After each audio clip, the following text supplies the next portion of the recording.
माँ, मैं शादी करूंगा तो सिर्फ काजल से, नहीं तो शादी ही नहीं करूंगा। शादी के लिए तेरे पिताजी कभी नहीं मानेंगे। हाँ, तो मैं भी नहीं करने वाला कभी शादी उनके बचपन के दोस्त की बेटी से। अच्छा, पहले खाना खा ले फिर बात करते हैं। मुझे भूख नहीं है, मैं जा रहा हूँ सोने। इतना कहकर आलोक अपने कमरे में चला जाता है। बहू, जाओ अपने लाडले देवर को खाना खिला दो। जी सासू माँ। आजकल के बच्चे समझते हैं कि हम ही उनके सबसे बड़े दुश्मन हैं। पर सासू माँ, आपने, मैंने, हम सबने देखा है कि काजल एक अच्छी और सुलझी हुई लड़की है। अरे बहू, वो दूसरी जाति की है।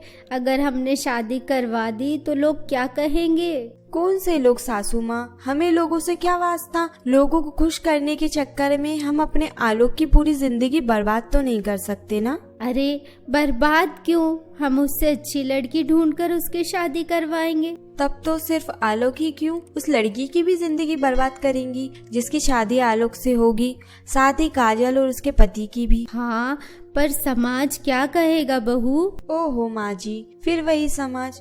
अगर आप अपनी पसंद की लड़की से शादी करवाती हैं तो भी समाज कहेगा, छी कितने कठोर माँ बाप हैं, बेटे का सुख ना देखा गया, अपनी पसंद थोप दी उस पर। अब माँ जी को समझ में आ रहा था। ठीक है बहू, मैं तुम्हारे बाबूजी से बात करती हूँ, देखती हूँ क्या कहते हैं। वो हाँ ही कहेंगे माँ जी। कौन पिता अपने बेटे को खुश नहीं देखना चाहता। और इस तरह आखिर काजल और आलोक की शादी हो गई और इसी तरह 6 साल बीत गए।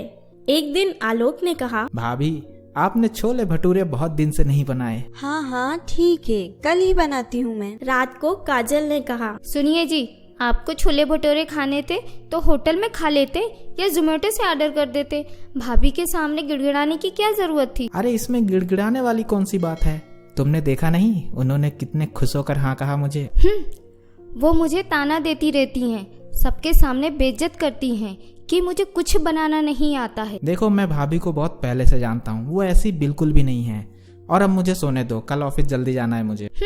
लाडला देवर ये तो नहीं मानने वाला, कल मैं सासू माँ से कहती हूँ। अगले दिन मौका देखकर काजल ने कहा, सासू माँ, आप मेरी और भाभी की रसोई अलग कर दीजिए ना। अरे क्यों, ऐसा क्या हुआ बहू? देखिए ना, मैं पूरा दिन काम में लगी रहती हूँ और पूरा क्रेडिट वो लेके जाती हैं।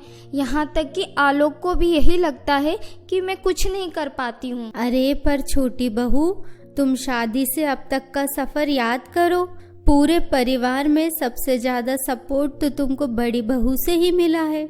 तुम्हारी शादी आलोक से बड़ी बहू की जिद की वजह से ही हुई है। पर सासू माँ, अब मैं अपने ऊपर और एहसान नहीं लाद सकती। ठीक है बहू, तुम्हें जैसा ठीक लगे, पर हम दोनों सुबह का खाना बड़ी बहू के यहाँ खाएंगे और रात को तुम्हारे यहाँ। ठीक है सासू माँ। अगले दिन से दोनों बहुएं अलग अलग खाना बनाने लगी। बड़ी बहू का काम बहुत अच्छा था, वो रोज नए नए व्यंजन बनाती। उसने बर्तन धोने और झाड़ू पोछे के लिए काम वाली बाई लगा ली थी। वहीं दूसरी तरफ काजल का पूरा काम अधूरा सा रहता। खाने में पूरी, अचार और सिर्फ दाल चावल ही रहता। खुद भी जहाँ टीप टाप रहती थी, अब उलझे हुए बाल लिए रहती। वो शाम को भी खाना नहीं दे पाती थी। आखिर एक दिन उसने अपनी सासू माँ से कहा, देखिए ना सासू माँ, शाम को सिर्फ आप लोगों के कारण खाना बनाना पड़ता है, वरना मैं और मेरे बच्चे सुबह का बचा हुआ दलिया या खिचड़ी कुछ भी खा लेते हैं हम। तब बड़ी बहू ने कहा, सासू माँ, मुझे तो वैसे भी दोनों टाइम का खाना बनाना पड़ता है, 4 रोटियां ही तो सेकनी होती है। वैसे भी मालकिन तो आप ही हैं इस घर की। जैसा तुम कहो बेटी। काजल का बेटा कभी कभी बड़ी बहू के घर खाना खा लेता और अब आलोक भी काजल से कम ही बात करता। एक दिन काजल ने सासू माँ से कहा, सासू माँ, अब तो पहले जैसा काम भी नहीं रहा, पहले से तो काफी कम काम है, लेकिन फिर भी मैं ठीक से काम नहीं कर पाती। ऐसा क्यों? देखो बहू, तुम काम तो करती थी, पर तुमने काम को व्यवस्थित तरीके से करना नहीं सीखा। तुम हर काम करती थी, पर बड़ी बहू हमेशा साथ रहती थी और सुबह का बच्चों को तैयार करना, नाश्ता बनाना, स्कूल भेजना, सब काम वही निपटा देती थी। तब तक तुम दूसरे काम कर लेती, जिससे तुम दोनों के पास कई घंटे बच जाया करते थे। पर सासू माँ, काम तो पहले ज्यादा था ना। तुमने तो सुना ही होगा बहू, एक और एक साथ तो 11 होते हैं, वरना अलग हो तो अकेले। काजल को अपनी गलती समझ में आ गई थी।